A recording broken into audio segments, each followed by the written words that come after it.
Amén, amada familia. Quiero compartirles el tema ojos que no ven, corazón que no siente. Y es una frase que normalmente se suele usar para determinar ciertas cosas que no quieres ver, tal vez decepciones amorosas, tal vez noticias que no quieres saber. Porque uno tiene la teoría que si no ves ciertas cosas, entonces no vas a sentir dolor, preocupación, etc.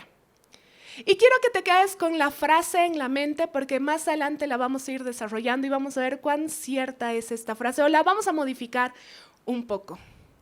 También quiero contarles un poco de la anterior semana del aniversario. Ha sido un tiempo hermoso.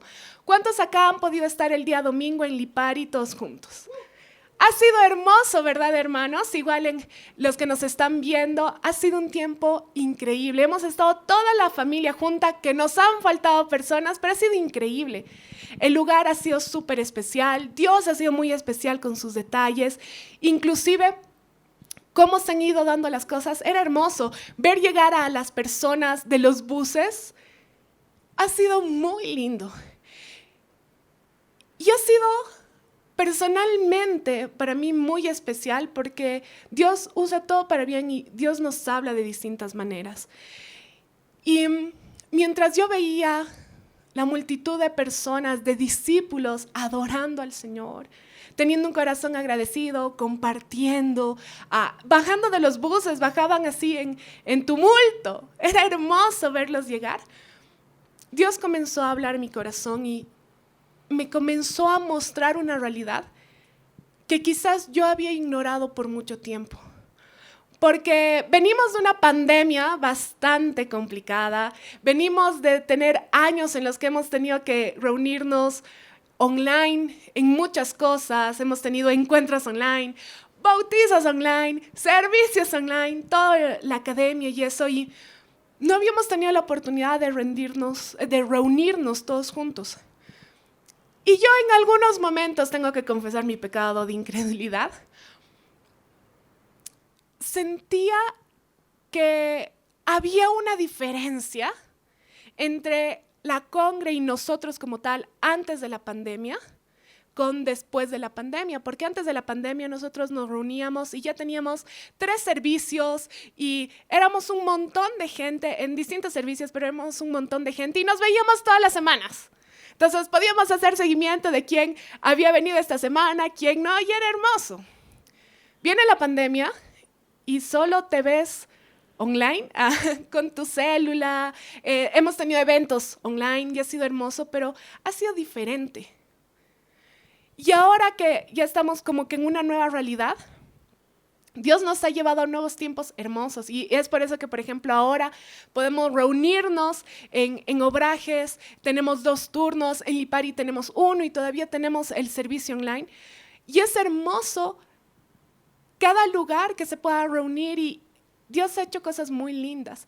Pero en algún momento dije, Señor, nos hemos estancado, o sea, en mi incredulidad me estaba fijando en números y decía, somos tan pocos, y no porque a mí simplemente me importe ser un número más y un número grande, para nada. Saben que nosotros como iglesia nos interesa las multitudes y nos interesa, ¿por qué? Porque queremos alcanzar la paz, Bolivia y las naciones para Cristo. Ese es nuestro corazón. Entonces, en algún momento decía como que, no sé si estamos creciendo bien y en mis momentos de incredulidad, como les decía. Y llega el domingo. Y el domingo hemos ido con niños más de 1000 personas, para la gloria del Señor. Y era como Dios hablando a mi corazón de, Dani, todo lo que ustedes han hecho, aun cuando no veían tangiblemente el fruto, es real. Y es más, me habló de manera muy personal y me dijo, todo el esfuerzo que tú has hecho. Yo me acuerdo en tiempos de pandemia fue muy chistoso tener que hacer todas las reuniones online y aprender Zoom y aprender a hacer dinámicas por Zoom y aprender a compartir con la familia en Cristo, y eso fue todo un desafío. Y yo sentía en el corazón Dios hablándome de todo lo que ustedes han hecho, todo lo que ustedes han invertido, ha valido la pena. Y el hecho de que no todos los domingos nos reunamos los 1000 en un solo lugar no quiere decir que no exista esa cantidad de personas y aún más que están en Lipari, en Obrajes, en 2 turnos y de manera online. Y fue Dios reconfortando mi corazón. ¿Y por qué te cuento esto? Porque te quiero contar una historia bastante particular que la vemos en el Antiguo Testamento. Y se las quiero leer y después les voy a dar un poco de contexto para que lo entendamos bien. Segunda de Reyes 6, del 14 al 17 dice: el rey mandó allá soldados de caballería y carros de combate y un gran ejército, los cuales llegaron de noche y sitiaron la ciudad. Por si acaso está hablando del rey de Siria, que estaba contra el pueblo de Israel. Y no solamente estaba en contra y los quería atacar, sino que cuando el rey de Siria decidía hacia dónde iban a ir, el pueblo de Israel se movía, el ejército se movía. Y el rey comenzó a rayarse porque le pasó varias veces. Y fue como que, ¿qué está pasando? ¿Alguien les está contando a los de Israel lo que estamos haciendo? Le dicen, no, lo que pasa es que Eliseo le dice, porque Eliseo era un siervo de Dios, era un profeta de Dios. Eliseo le dice al rey de Israel y por eso tienen el chance de moverse. Entonces el rey de Siria se superraya y dice, vamos a ir contra Eliseo, y pasa esto que te estoy contando. Al día siguiente por la mañana, el ayudante del varón de Dios, el ayudante de Eliseo, para que entendamos, salió y se encontró con que el ejército había sitiado la ciudad con su caballería y sus carros de combate. Entonces fue a decirle a Eliseo, ¡ay, Señor mío! ¿Y ahora qué vamos a hacer? Y Eliseo le dijo, no tengas miedo, que son más los que están con nosotros que los que están con ellos. Acto seguido, Eliseo oró con estas palabras: Señor, te ruego que abras los ojos de mi siervo para que vea. El Señor abrió los ojos del criado y éste miró a su alrededor y vio que en torno a Eliseo el monte estaba lleno de gente de a caballo y de carros de fuego. Es una historia bastante interesante y sobrenatural y quiero explicártelo un poco. Y lo primero que quiero que entendamos y lo apliquemos a nuestra vida es que es necesario ver las cosas con una perspectiva diferente.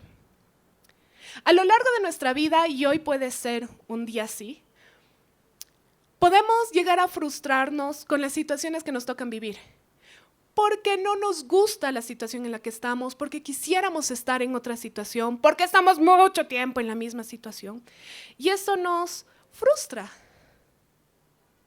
Y como nuestros ojos, justamente hablando del título, no ven lo que queremos, comenzamos a sentir frustración, enojo y comenzamos a sentir cosas que no quisiéramos sentir. Y esto puede ser por cosas adversas que nos tocan vivir de manera personal, o porque las cosas no salen como queremos, o por un montón de cosas, ya sea en nuestra sociedad, en nuestra actualidad, que a simple vista parecen pérdidas. Parecen pérdidas de tiempo, parece que Dios ha dejado de tener el control de. Pero el día de hoy quiero animarte a que comiences a ver las cosas desde una perspectiva diferente. 1 Samuel 16:7, te lo voy a leer en Reina Valera Contemporánea, dice así. Pero el Señor le dijo, no te dejes llevar por su apariencia ni por su estatura, porque este no es mi elegido. Yo soy el Señor y veo más allá de lo que el hombre ve. El hombre mira lo que está delante de sus ojos, pero yo miro el corazón. Y quiero animarte a que comencemos a ver cómo Dios ve las cosas. No miremos las cosas como se ven a simple vista. No ver lo que simplemente se ve. Eso me estaba pasando a mí con la congre. Tan equivocada estaba, no me estaba dando cuenta de realmente lo que el Señor estaba haciendo, que semana a semana se están convirtiendo nuevas vidas a Cristo. Les cuento algo, el día de hoy están en encuentro en Tarija, es nuestro primer encuentro en Tarija. Entonces, yo en mi incredulidad estaba pensando que no estábamos avanzando, que nos habíamos estancado, cuando no era así. Y el Señor en su misericordia ha tenido que mostrarme en vivo y en directo de todo lo que están haciendo vale la pena. Y es así como nosotros tenemos que aprender a ver las cosas de maneras diferentes.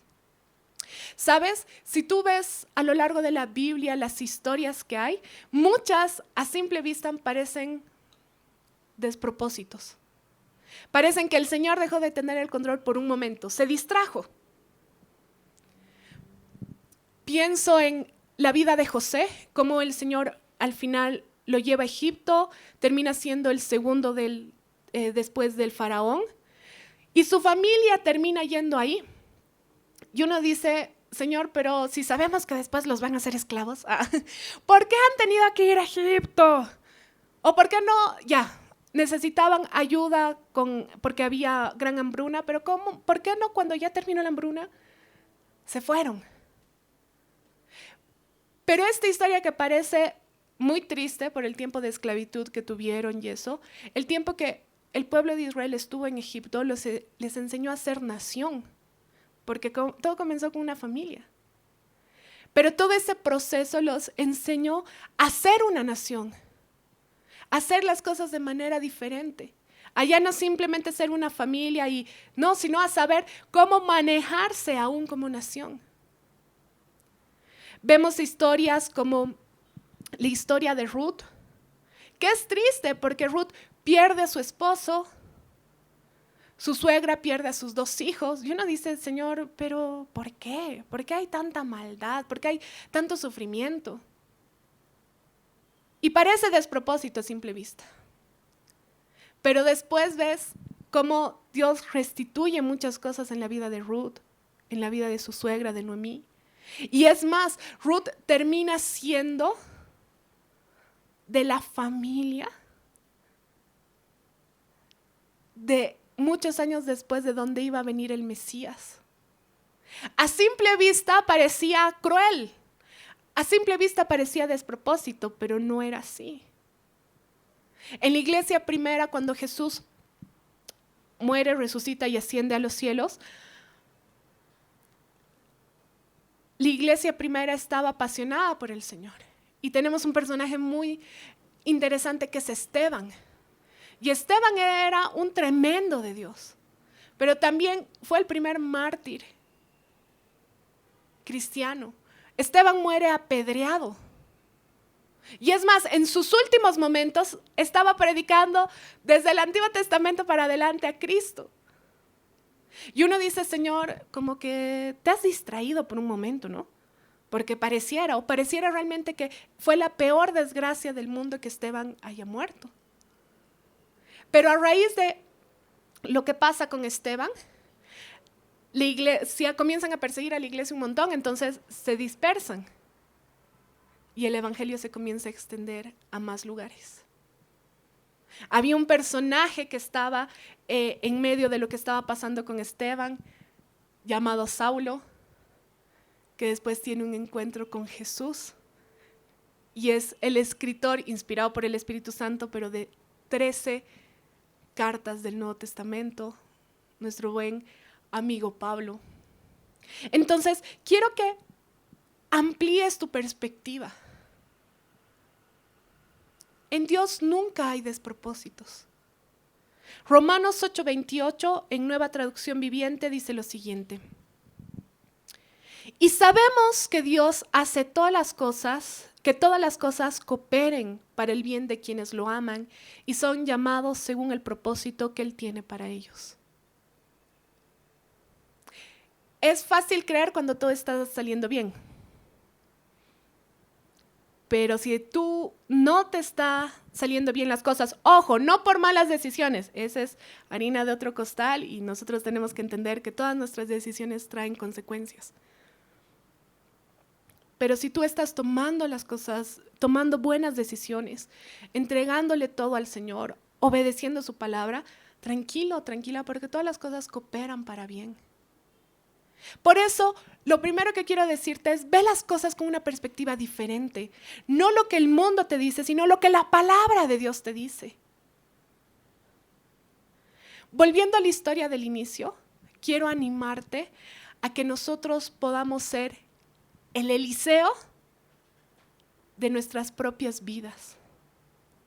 Eliseo también estaba siendo sitiado por un ejército y en realidad ni siquiera estaban contra el siervo de Eliseo, estaban contra Eliseo, lo estaban buscando a él, era su cabeza la que estaban buscando.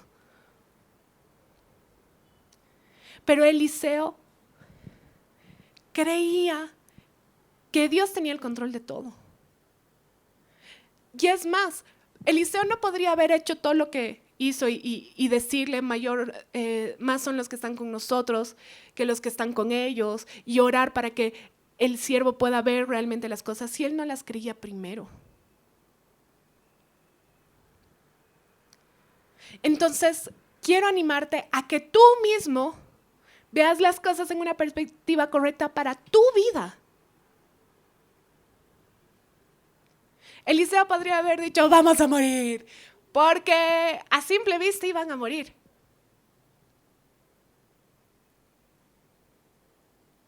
Pero no lo hizo.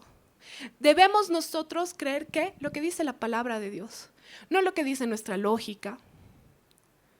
Porque la lógica de Eliseo podría haber dicho, vamos a morir, estamos fregados, ¿para qué he hecho lo que he hecho?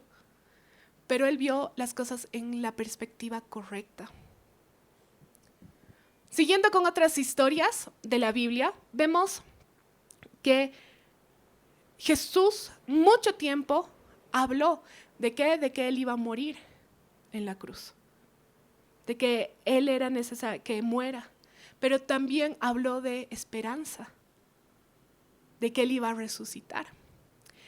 Y es interesante porque todo lo que Jesús dijo se fue cumpliendo. Entonces, muere.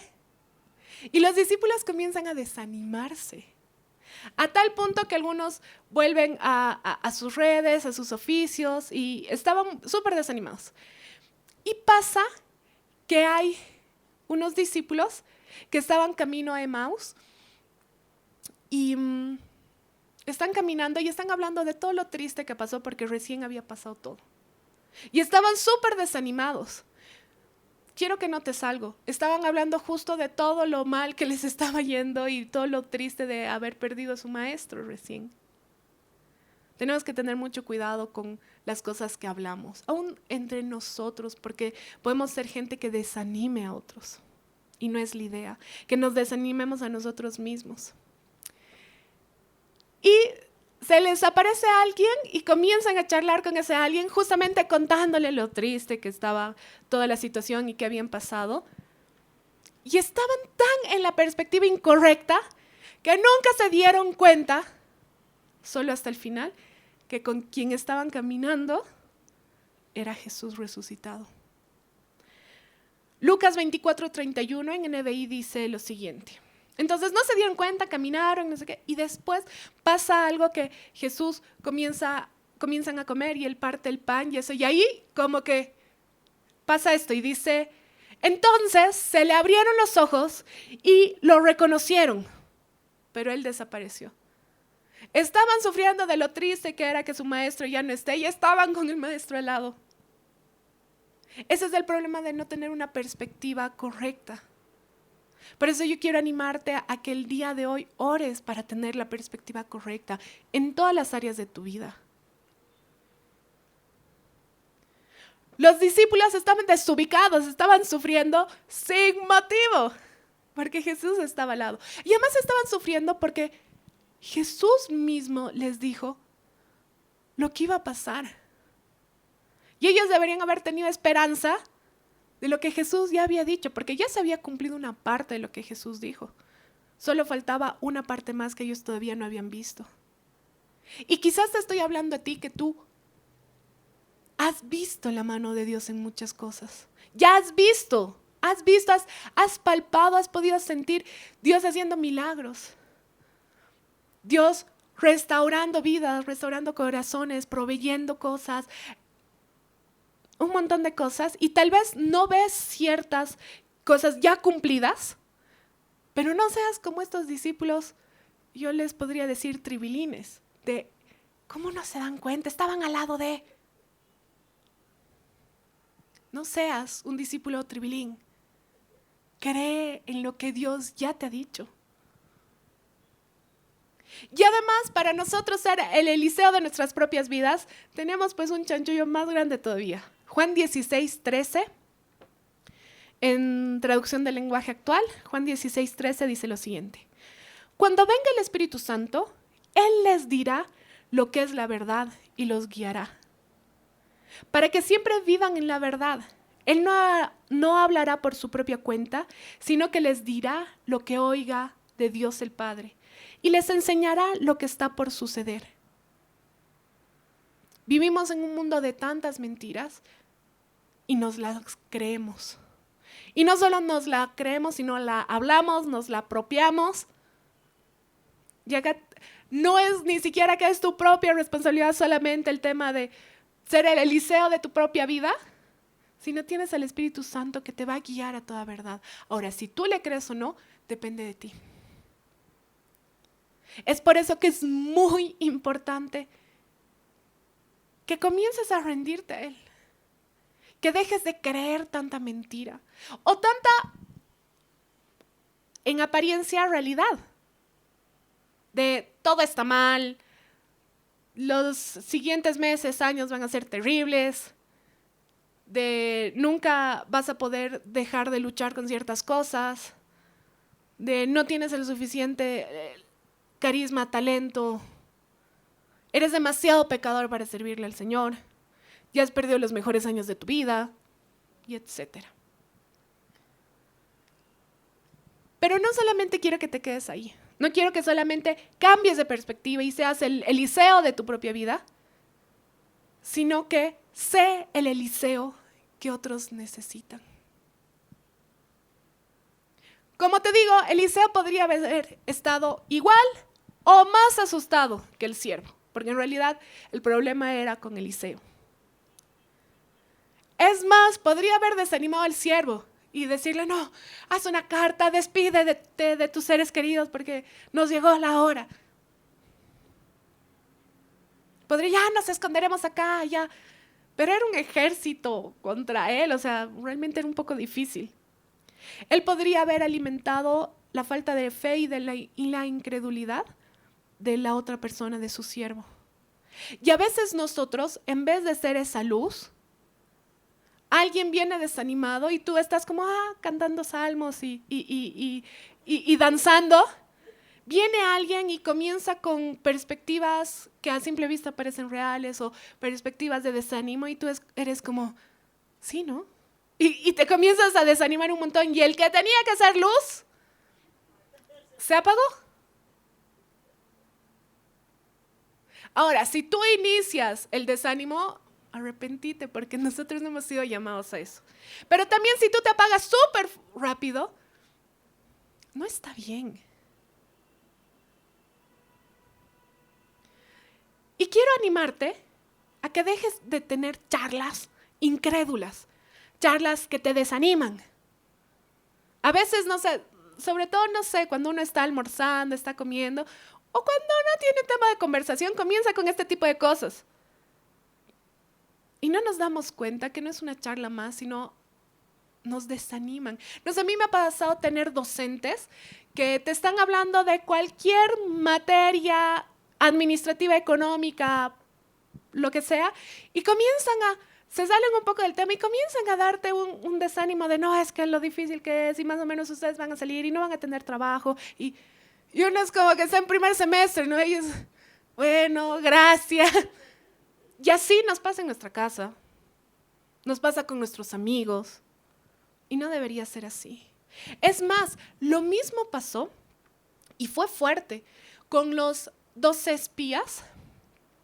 Estaban a punto, el pueblo de Israel estaba a punto de llegar a la tierra prometida. Y mandan a 12 príncipes, uno de cada tribu, a que vayan a inspeccionar la tierra prometida. Dios ya les había prometido y los había sostenido por muchos años. Y los mandan. Y llegan, y 10 de estos 12 espías, no, pues, o sea, sí, es bien pinto la tierra, pero hay gigantes. Y se van a inventar unas cosas bien raras. ¿Ya? Comienzan a desanimar al pueblo. Los que tenían que animarlos, los desaniman. Números 13 del 20 al 32 dice lo siguiente. Pero Caleb trató de calmar al pueblo que se encontraba ante Moisés. Habían 12 espías, 10 estaban súper desanimados, pero habían 2 que tenían la perspectiva correcta. Y dice, pero Caleb, que era uno de esos 2, trató de calmar al pueblo que se encontraba ante Moisés. Vamos enseguida a tomar la tierra, dijo. De seguro podemos conquistarla. Pero los demás hombres que exploraron la tierra con él no estuvieron de acuerdo. No podemos ir contra ellos, son más fuertes que nosotros. Entonces comenzaron a divulgar entre los israelitas el siguiente mal informe sobre la tierra. La tierra que atravesamos y exploramos devorará a todo aquel que vaya a vivir allí. Súper imaginativos, ¿no? Todos los habitantes que vimos son enormes. Estos 2 espías tenían la misión de ver la tierra y más bien animar al pueblo. Y no lo hacen.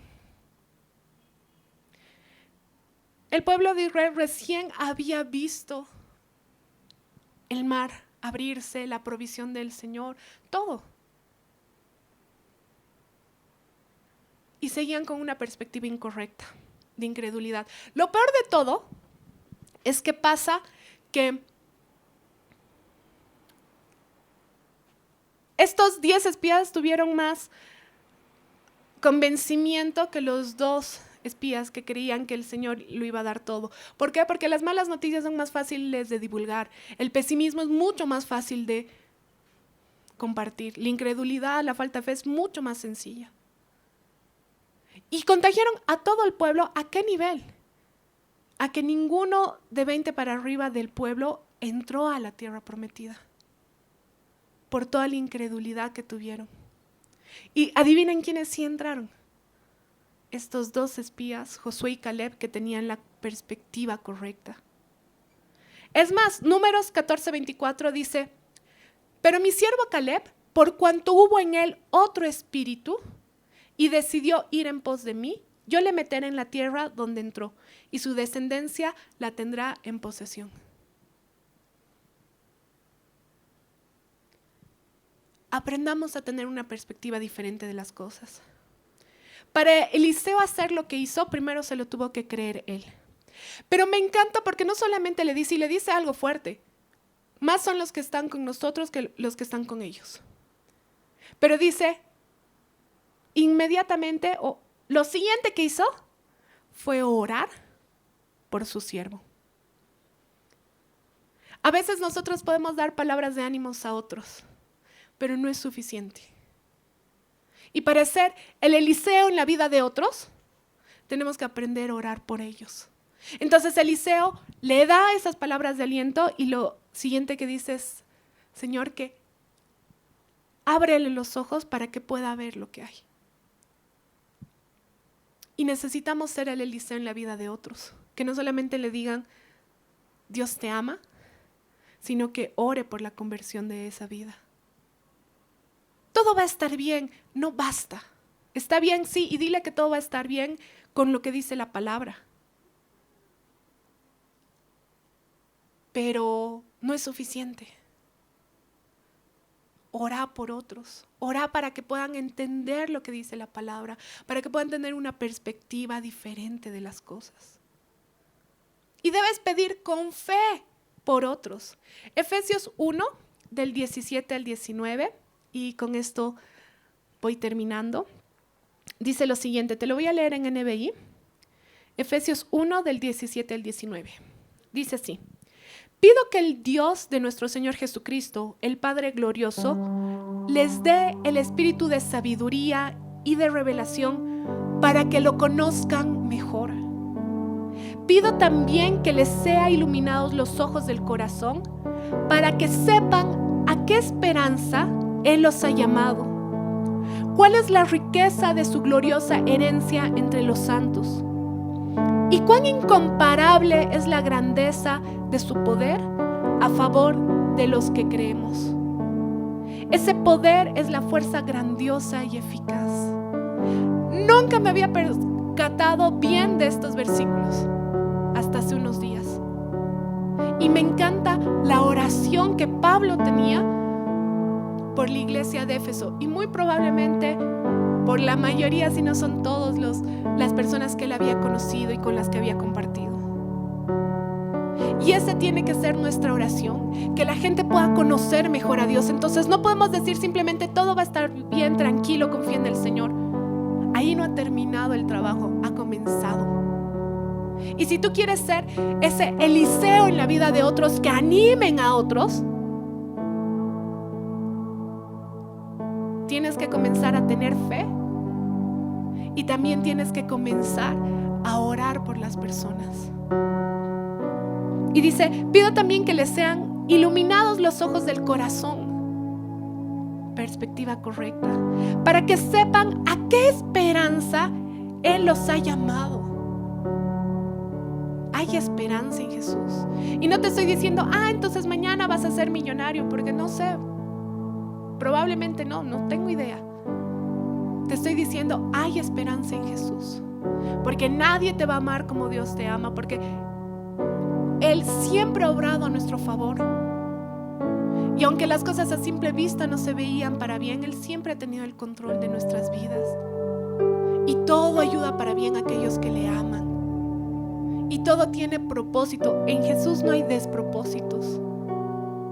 Y por eso yo quiero animarte el día de hoy a que puedas comenzar a tener la perspectiva correcta, ver lo correcto, para sentir lo correcto. No es al revés. Y dice, sean iluminados los ojos del corazón para que sepan a qué esperanza Él los ha llamado, cuál es la riqueza de su gloriosa herencia entre los santos.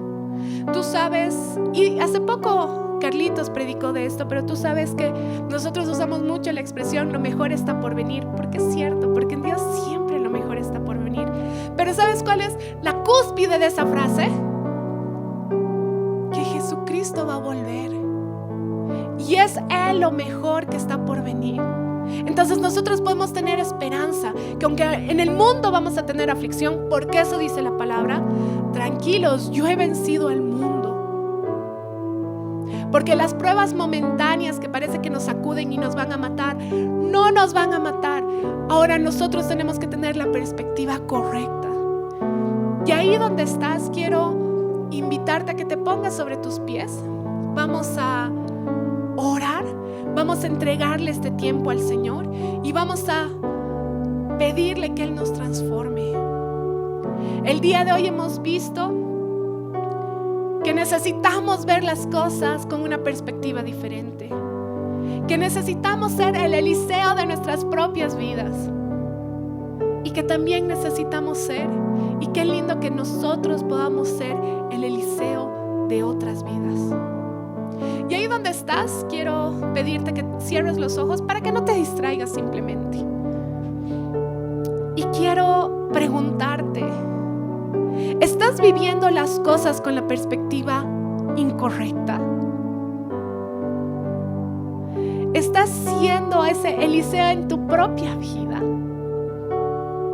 ¿Estás animando a otros hacia lo que dice la palabra?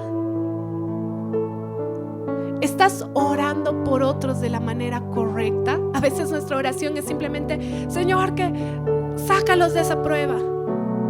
Pero cuando vemos un Jesús orando por Pedro, no ora por eso, ora para que la fe no les falte. Y la pregunta final es, ¿le has entregado tu vida realmente a Dios? A aquel que te amará como nadie más lo ha hecho. Y ahí donde está, el ministerio de alabanza va a comenzar a adorar al Señor. Y quiero animarte a que apartes este tiempito para dejar que el Señor te transforme, dejar que el Espíritu Santo te ministre, comenzar a tomar decisiones, aún rendirle una vez más áreas en tu vida que quizás no le hayas rendido, o le hayas rendido y le hayas vuelto a quitar, y que puedas rendirte por completo a Él, y que sea en su presencia que nuestra perspectiva cambie.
que te he visto hacer, ¿cómo no voy a creer? Amado Dios, venimos delante tuyo. Aún Dios, te pedimos perdón si hemos tenido la perspectiva incorrecta en nuestras vidas, Señor. Si nos hemos dejado llevar simplemente por las cosas que pasan a nuestro alrededor y te hemos dejado de creer a ti, Dios. Perdónanos, papá. Hoy te pedimos, aún por nuestras propias vidas, Señor, que caigan las vendas de nuestros ojos, que caiga toda incredulidad en el nombre de Jesús, Señor, en nuestras vidas. Que si alguno estaba pensando tirar la toalla y dejarlo todo, Señor, hoy tú le hables. Hoy oramos por nuestras vidas, Señor. Hoy decidimos creer lo que dice tu palabra, no lo que dicen las circunstancias, Señor. Y aún Dios, si quizás estamos viviendo cosas por nuestras malas decisiones, te pedimos perdón, Señor. Ayúdanos a tomar decisiones no en emocionalidad o no simplemente por lo que sentimos en el momento, sino tomar decisiones en base a tu palabra, Señor. Hoy, Dios, ayúdanos a ver las cosas con la perspectiva correcta, no ahora solamente, sino para el resto de nuestras vidas, Señor. Aún, Dios, gracias porque el Espíritu Santo nos lleva a toda verdad y nos va a enseñar toda verdad. Perdón si no te hemos escuchado, perdón si no te hemos creído. Hoy oramos para poder seguir dependiendo de ti, Espíritu Santo, que tú nos guíes a toda verdad y nosotros podamos caminar en eso. Las mentiras se contrarrestan con tu verdad. Perdón si no hemos estado leyendo tu palabra, Señor. ¿Cómo vamos a creer si no creemos en lo que dice tu palabra, si no buscamos lo que es tu voluntad en tu palabra, Señor? Perdónanos, Dios, si nos hemos llenado de malas noticias en vez de llenar nuestra mente, nuestro corazón de tu palabra, de esas cosas que ya hemos visto antes. Aún, Dios, ayúdanos a animar a otros. Y si el Señor pone en este momento en tu mente una persona por la que orar, comienza a orar por esa persona. Señor, ayúdanos a hacer ese Eliseo en la vida de otros, que no es indiferente entre el dolor y la preocupación y la necesidad de otras personas, sino que da palabras de aliento en base a tu verdad, que muestra tu amor con acciones, Señor, y que también se compromete a ponerse a la brecha por otros. Y hoy oramos por las personas a nuestro alrededor, Señor, para que la venda caiga de sus ojos, Señor, para que puedan ver que mayor es el que está con nosotros que el enemigo, que las circunstancias difíciles. Hoy nos ponemos a la brecha para que puedan conocerte a ti, para que puedan ser llenos de tu presencia, para que tú hagas lo inimaginable, para que tú traigas sanidad a sus corazones, para que tú traigas sanidad a su cuerpo, para que tú traigas, Espíritu Santo, y tú convenzas de pecado, justicia y juicio, y esas personas puedan pasar de muerte espiritual a vida. Que podamos ser esos hermanos en la fe que animan a otros, que cuando alguien se cae, está ahí para levantarlo, no simplemente para decir ojalá te levantes pronto o para criticar. Y Dios, el día de hoy una vez más te rendimos nuestra vida a ti. Y si nunca le has entregado la vida a Él, o si lo has hecho hace mucho tiempo y ya no has sido consecuente con eso, hoy puedes rendirle la vida a Él. Señor, perdona nuestros pecados, perdona nuestro orgullo, perdona nuestra autosuficiencia, Señor. Hoy queremos recibirte como el Señor y Salvador de nuestras vidas. Hoy queremos caminar contigo hasta que tú vuelvas o hasta que tú nos llames a tu presencia, Señor. Hoy queremos experimentar tu amor todos los días de nuestra vida, Señor. Y amado Dios, hoy oro por mis hermanitos, para que las vendas caigan de sus ojos, para que tú nos ayudes a ver lo que tú ya has hecho, y que nuestra esperanza esté en ti, porque en ti lo mejor está por venir. Señor, anhelamos tu regreso, anhelamos pasar una eternidad contigo. Y mientras regresas, Señor, queremos rendirte nuestra vida por completo a ti. Queremos compartir con otros esta buena noticia que es tu evangelio. Queremos mostrar, no solamente con palabras, sino en acción, que tú eres fiel, que tú eres real, que tu amor es real. Y que en ti tenemos vida en abundancia, no por lo que vayamos a recibir materialmente, sino porque en ti está nuestra plenitud, papá. Hoy, Dios, te pido que toda palabra de hombre quede en el olvido, pero aquellas cosas que tú nos has querido decir ardan en nuestros corazones, quemen en nuestros corazones. Espíritu Santo, ayúdanos a tomar decisiones, papá. Te damos gracias por tu amor y tu fidelidad, Dios, que es eterna siempre, papá. En el nombre de Jesús.